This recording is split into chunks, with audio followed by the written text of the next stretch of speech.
Hey guys, what's up? And been meaning to put up this video for a while. It's actually somewhat overdue, pretty damn overdue, and I apologize to any of the people who this video would have helped out.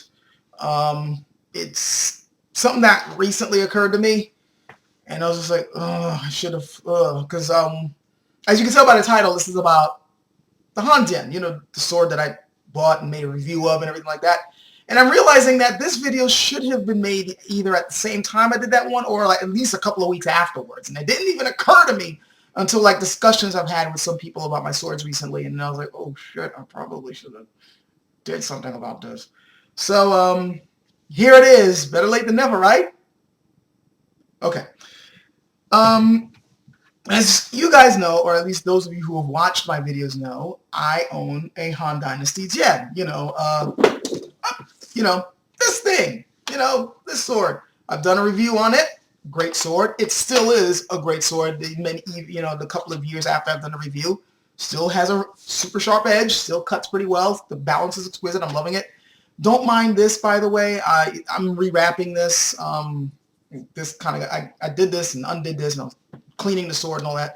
I have to redo this, but whatever. Just don't mind it. But yeah, love this thing. And I had gotten over the years PMs and comments on I want a sword like this. Where do I get one? Where do I get one? And I've told them where to get this sword and all that. But I realized something. I should have, instead of telling them exactly where to get this, what I should have asked before that was, what do you plan on doing with it? Because, and no, this is not a morality thing of, you're going to go around murdering people? Please, I'm not, the freaking, sword police. It's more on if this is the right sword for them. Because I'm now realizing, well, I realized a bit ago, but I should have put this up. This is not the right sword for everyone. I'm going to say this, though. If you're somebody who's just simply collecting swords and you want, this is another sword you want to add to your collection or maybe do some, every now and then casual backyard cutting with, yeah, go ahead. It's a pretty damn cool sword. It's great balance, great weight, decent weight. Can be held with either one or two hands. I love the design. I love this particular handguard. It's great. This is a great, ancient design Chinese sword to own. But if you're getting it to practice with, well, we need to get into that. We need to have a discussion. First of all, if you're getting a live steel sword to begin with and you haven't had any training whatsoever, I would advise against it. I don't know what it is about. Well, I do know, youthful enthusiasm, I guess. People see real swords. They want to get into sword training and they want to grab a real sword right away. It's not a good idea. I've seen so many times people who don't know what they're doing with swords or who are beginners getting into using swords, and it doesn't matter what your style or what your art, whether it be Western martial arts or Eastern ones, a lot of guys hitting themselves with swords because they're not used to the maneuvers yet. Imagine if you did that with live steel. I mean, I've seen people do this with trainers. I've seen people whack themselves with wooden swords, and it's pretty damn easy to, severely damage yourself with a real edge if you've not really mastered the basics of using a sword. So I highly advise against any beginner who has not at least gotten a good hand on the fundamentals getting their hands on something with a real edge. These are weapons. They may be considered archaic weapons, but they're weapons all the same, and weapons hurt people. They can hurt you. Don't pick one of these up if you don't have, at least basic training. But let's say you do. Let's say you're somebody practicing Chinese sword skills and you see this, it's like, I've gotten a decent amount of skill. I want a real sword. And you're searching the internet, you're searching catalogs, and you come across a video, either one of my review videos, or you come across somebody else's video, or you see online Zhongwu Forge, say, and you see this model, and you're like, oh, snap, this is cool. I want one of these. Hold the phone. We need to discuss something. The thing we need to discuss, and my cat just jumped up. The thing we need to discuss is the handle. This is the main thing that we need to discuss about whether or not this should be a sword you should carry or not, because quite frankly, this is the make or break on whether you should get this or not. Take a look at this. I'm spinning it around. There's a reason for this. Take a good look. you know, hand and everything. And take a look at this. Now this one here, you guys have seen it before. This is my Adam Siu Jian from Han. I consider this a pretty good practice sword. It's not good for much else, but it's a really good practice sword. This is a good sword to pick up when you're refining your forms or like learning how to properly execute cuts and things like that. Not to hit targets with, just hitting the air. But this is a pretty good trainer. Now, notice the difference. And I'm not just simply talking about the aesthetics. I'm not just talking about, you know, that way the handguard looks or, you know, the wood design looks prettier. I'm talking about just the general basic design. And you're going to notice that there's some differences. Number one difference right off the bat, this one's smaller than this one. There's a reason. Because this one is a two-hander. I may use it with one hand. I have a lot of fun using this with one hand. But this is really, in essence, a two-handed sword. If you look online in the internet and look up, you know, ancient Han Jian, you know, Han Dynasty sword designs, and yes, look up the internet is still a resource tool, people. It's not just for entertainment. Use it that way. You will notice that a lot of those swords are two-handers that were used on the battlefield. And on the battlefield, generally, they like swords that can be wielded with one or two hands. Two hands, especially for the stability and the strength to use it, as well as kind of lightening up a bit on fatigue, because sometimes you're using a heavy object, or at least a fairly, you know, decent weight on the object, you're going to get fatigued using it with more fatigue using it with one hand than with two. So they made two-handers, especially when they were really long. And these used to be pretty long back then. This one is a Ming handle design or Qing design, depending, you know, let's say more Ming. And if you notice, this was made with one hand. This was made for use with one hand. Most Chinese sword forms today are one-handed forms. Most of the time when you're learning how to use this, you're learning the basics to use this with one hand.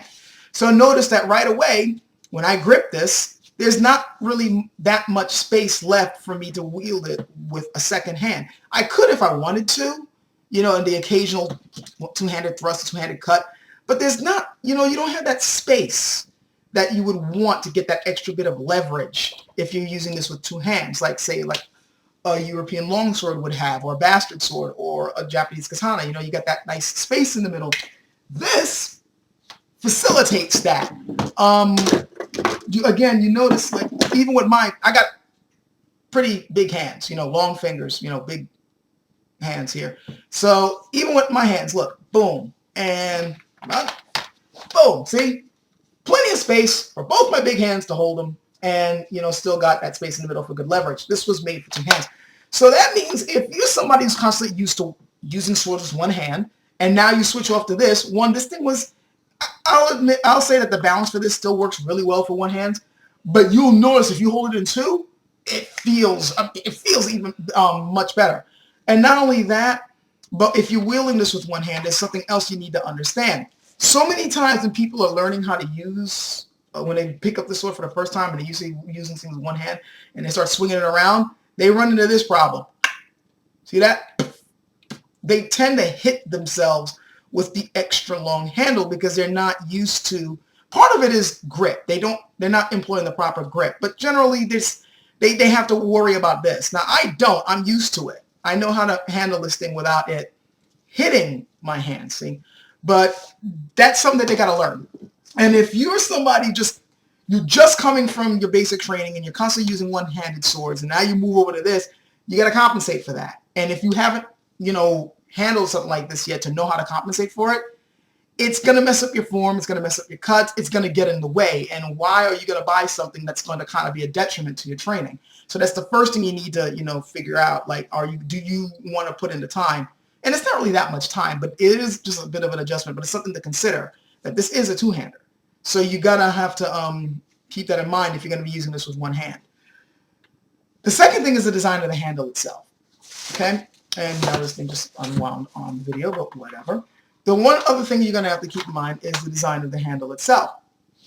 I'm going to rotate this thing around before I get into my point, but look at this. See that? See how nice and perfectly round that is? Okay. Now, let's go into this one to facilitate the point. Look at this. Bit of a difference, don't you think? There's a reason for that. As with any tool that human beings make, We like to make improvements on things when we can. Ming and Qing dynasties came after the Han dynasty, did they not? So, and that was like, hundreds of years into the future. You would think there have been improvements, and there had been. And the improvement was on the handle. Not just, shortening it up for one-handed use, which would be obvious, really, but the design. First, note the shape. This is not perfectly round like that one, like, this guy over here. This is an oval shape. And the reason for that is because of the type of techniques and the type of grip that you want to employ with a sword like this. Generally, and I've seen this with Western martial arts as well as Eastern ones. You don't choke up on the, first of all, you're not going to have your hand all the way over here. And then you're not going to, you're not going to have like a big freaking, hammer grip. You want it to be a nice light, not loose, but, at least what I've heard, Jason Tsu, sword teacher, he calls it like a live grip, and then you only tighten up and call it a dead grip when you are striking, when you're actually doing the cut. That's when you tighten up. And when you're doing that tightening up, there's something that your hand is doing. These fingers here squeeze the handle at the moment of impact. Just when the thing is striking, boom. That's when these fingers tighten up. And this is what it's doing. I'm going to hold my hand here so you can see what your hand is doing. It's not just your arm doing the cut. Just at the moment of percussion, you're doing this. See what my last two fingers are doing? They squeeze up. See? Like that. See that? So when they're doing that, having this part smaller than here helps that little extra bit of few centimeters to cause that snap. See? To get that extra, cut, the strength that you need in the cut. And this is helping to do that, the squeezing of your hand. It's not just you swinging. It's that as well. This, by the way, is one of the reasons why they say this is a bit more of a complicated art than, say, learning the staff. You got, your arm, your body, your hip, your wrist is going, all this is into play. You're really coordinating almost every part of your body in doing this. And this handle helps with that. Another thing that this handle helps with by having this, thicker here than in here, it feels more comfortable in the hand overall than, say, just simply like a broomstick handle, design like something like this. Which, for this, since this is a two-handed sword, doesn't really get into the way, but I'll get into that later. But the other thing that you might notice is not only is this thing oval-shaped here, but when I turn it, it's flat here and flat here, parallel to the blade. So you got the flat side here, and you got the flat side here. Why would they do that? Edge alignment. See, obviously when you're making a cut, you want to make sure that your edge, you know where your edge is going. Because swinging this way to make a cut is a lot better than swinging this way, because you do it this way, you're not cutting anything. You're going to hit the guy, sure, crack him side the head, but, excuse the hat falling off, but, you're not going to make a cut, see? And so that means you want to know where your edge is going when you're cutting. And you don't want to, in the middle of a fight, there's my edge, you're dead. You want to be able to, feel with your hand where the edge is going. And having a handle designed like this, you know exactly where your edge is. Because wherever the flat is pointing, wherever the flat or the edge part of your handle is pointing, that's where the edge on here is pointing. So you can feel it with your hand. It helps with that edge alignment. You know where it's going. And it's pretty easy to find just by gripping the handle. Now you get something like this, not as easy to do it that way anymore. And the thing is, whether you realize it or not, if you've been sword training with, say, wooden swords, or let's say you happen to be doing the Jianshu League, the way they design their handles is a lot like this, or, a lot like this. You've been subconsciously training your body to do that. You've been training your hand to know where the edge is by having a flat handle like that. So you pretty much are conditioned to use your grip to know where the edge is. Then you buy something like this, and you're kind of in the woods now. Now you got to kind of relearn how to find the edge with a weapon like that. Now, there is certain things to help, like the way this grip was designed with the cords, the way the cords were knotted up, you can kind of use that to know where your edge is, but it's a little bit of a different feeling. Overall, you just got to really know your weapon. I know this one quite well. I can cut with this one-handed quite well. I got no problem with that. But for somebody who's coming straight from using something like this to something like this, it's going to take a bit of a learning curve. You're going to have to kind of readjust your form a bit to work with a thing like that. Is it a big deal? Probably not, but it's something you're going to have to consider. And if you're still in, like the beginning phase, or like somewhat you're just getting to the intermediate phase, you might be better off getting a live steel blade with a handle that is a bit more like this than that. That, I think, is a little bit more advanced. And this is not saying that, I'm an advanced swordsman. I don't think I am. But it's something that I know that you have to consider. And I've noticed when other people are using this thing, that kind of gets in the way. I can tell sometimes when they're swinging it, I can see that edge go off. They're not used to it. Like, I can swing this thing and the edge goes exactly where I want it to go. Other people, not so much. So that's something that you're going to have to consider. That round handle could get in the way. Now, you might be wondering, well, why were they dumb enough to make a handle that was round if, the edge, alignment is going to be a problem? Well, the thing that you got to have to understand is that this, again, was made for two hands. And this is something, by the way, that you're going to have to realize. Han Jian, especially if you're going to be getting one that was made as close to the old school ones as possible, were made. This is a two-handed sword with long freaking blades. Usually when I see Chinese swords, they tend to be 28 inches, which is good for one hand. This is a 32. So number one, you're going to have to deal with the extra length and the extra weight with one hand, and for another, which would work better with two hands. And two, when you're holding this with two hands, since you have two hands, you got to steady your grip. So you don't really have to worry too much about this rotating in your hand as you're making your cuts. You got two hands keeping it locked in a particular direction. So when you're making your cut, you're more sure of your edge alignment.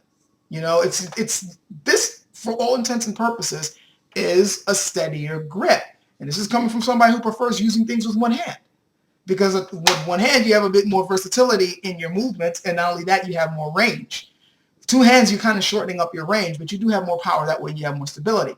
When you have that extra stability, I find, and I could be wrong, but I personally find that it doesn't matter anymore if you got a round handle. And in fact, there are a lot of Chinese blades being made, two-handed swords, that have round handles. There are others that don't. And I think it works fine, having the newer design handle with two swords. I mean, with a two-handed grip. Two swords. Probably just need more tea. But I find that this does not get into the way with a two-handed grip. It doesn't get in the way. Now, with one hand, it's a different story. And again, you also got to compensate for, again, the length. Now, here's the other thing that I need to kind of point out for somebody getting one of these. Let's say that you are a Chinese, you're practicing Chinese sword arts, and you happen to be training in a two-handed art. They exist. I know a lot of people are like, what? Chinese practice two-handed? Yes, they do. Look at this. The thing is, the ones I've seen on the market are longer than this. I've seen, Chinese two-handed swords with blades as long as 36 inches. This is a 32. Definitely can be wielded effectively with two hands. But I've seen other ones like a 36-inch blade. So you're going to, if you've been training with weapons like those, and then you move on to this, you're going to miss those extra inches. Just keep that in mind. Bear that in mind if you're training in, say, a praying mantis two-handed form, or a Tongbei two-handed form. This, you can easily do those styles with, but the blade is shorter. So keep that in mind. But the funny thing is, for somebody who's used to using one-handed swords with 28 inches, the extra few, which makes it 32, might mess you up also. So all that you're going to have to consider when picking up a weapon like this. It could get in the way of your training. This might not be the sword for you. You might be better off getting a live steel sword that, looks more like this or like this. You don't really want, well, I shouldn't say you don't really want, you don't want a sword that you're going to have a hard time using when you get it, especially after you're throwing at least 300 bones towards it. You got to be careful at what you're going to be spending your money on. Make sure that what you're going to get is something that you can use and can help to, enhance your training, and reinforce your training, and not be a detriment to it. And I'm not saying that this is going to be a major detriment. It's not really. It's not going to take, if you went through the hell of learning martial arts to begin with, the little bit of adjustments that you're going to need for this isn't really that much of a big deal. But at the same time, why put yourself through that? That's really all I'm saying. Like, in getting a weapon like this, I personally advise that if you don't think, or if you don't think you're ready to go through the adjustments for something like this, you reconsider getting this as your first live sword. Maybe after you got some skill. You probably already do. But and again, this is making me sound arrogant because I'm not considering myself, I'm far from an expert with the sword. But, you know, when you are comfortable enough in your sword method that something like this you don't think is going to get in the way, then yeah, by all means grab it. I still think this is a cool sword. This is my favorite in my collection for so many reasons. But just, you know, consider what this type of sword is. It is essentially a two-handed sword. I'm using it with one hand. I can use it with one hand with no problem. I have no problem with the edge alignment and wielding. Even with the snap that I do with that, I can still accomplish it with this, no problem. But at the same time, I have to admit, there's a reason why the handguards were designed like this later on for one-handed use. It just is a better design. And so, therefore, you're going to have, you know, that's something you should consider when getting your first real Chinese sword. Keep that in mind. Now, again, if you're just simply, I'm just buying a cool sword, or I'm just going to do some light cutting in the backyard, and I'm not going to be training and all that. Well, personally, if you're not training, I don't think it's a good idea, but people do whatever the hell they want. And whatever. You got some light training, you're collecting a sword, it doesn't really matter about your, you know, and all that. And yeah, by all means, grab this. This is a cool one to add to your collection. But if you're definitely hardcore seriously training, consider what you're getting into when you pick up this particular design. There are some good things about this design, and there are some things that I won't necessarily are bad, but it might get in the way. You want to, you know, you might want to research that, or at least think about what you're getting into before you get a Han Jian. Oh, and last but not least, and this is more a general bit of Chinese knowledge on swords. Some people have criticized the fact that this thing has such a small handguard. You know, that is probably not a good design. Those people who say that don't really know too much about Chinese sword arts. At least I think I know they don't. Because the handguard on Chinese swords, specifically Jian, weren't designed to protect your hand from the other person's weapon. It was designed to protect your hand from sliding over to the blade. That's its function. Its function is not to protect your hand. If they were trying, in fact, look out through all the years, hundreds of years of the Chinese making swords, notice that they never really made a basket hilt design. They appropriated it later on from Europeans, but even then, that was like way later. It's like almost like the Republican era. But most of the time, they made swords with small handguards. Even this one, which has a much bigger handguard. Well, not much bigger. It's a bigger handguard than this. You can tell. Look. But this is still small compared to what you would see in, say, like a European longsword. The Chinese weren't stupid, though. The reason why it's this small is so that you can switch hands. I've seen this, like advanced sword maneuvers where they'll quickly switch to the other hand to either, you know, get at the guy. Like, let's say the guy moved to the left and you don't want to turn around and adjust. You can just, and there you go. I've seen maneuvers like that, or I've seen certain maneuvers where the guy will cut this way and then you see somebody come over there and you switch behind the back to do a surprise that way. It's a lot easier to switch hands when the handguard is smaller because then you don't got to worry about the handle hitting your hand. And especially if you got like a basket hilt, yeah, try in mid-combat to easily switch from, you know, to your left or your right or whatever. And you might be wondering, well, why the hell would you switch? Well, like I said, one, for, you know, surprise strikes. But two, also, you know, if you're constantly fighting for a long time, your right hand might get your right arm might get tired. I don't care how good your stamina is. Sooner or later, this thing is going to want to take a rest. Now, one way to help that is to simply go two-handed. But another way is just go to the fresh hand. Go to the fresh arm. And so you switch, and there you are. But you got something protecting your hand, like a basket hilt, say, or, you know, like a wrap hilt. It's not as easy. You know, it takes a little bit more effort, a little bit more attention to switching off. And that little split second of attention could be all it takes to get you killed.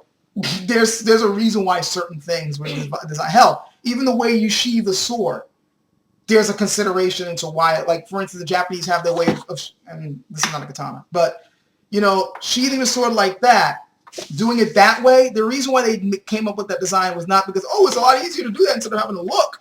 No, the reason why they do it is because doing it this way, you can look elsewhere and look around to make sure you're not being ambushed, and then put this in easily. Just another little tidbit. Like, there's reasons why they designed things the way they do, or came up with the techniques the way they did back then, when this was something that you used to keep yourself living and breathing on this planet a little longer than the next guy. So yeah, just hope to clear. I just wanted to clear that little bit of misconception up. Damn, 25 minutes. This went longer than I wanted, but yeah, just I really wanted to get that out of the way.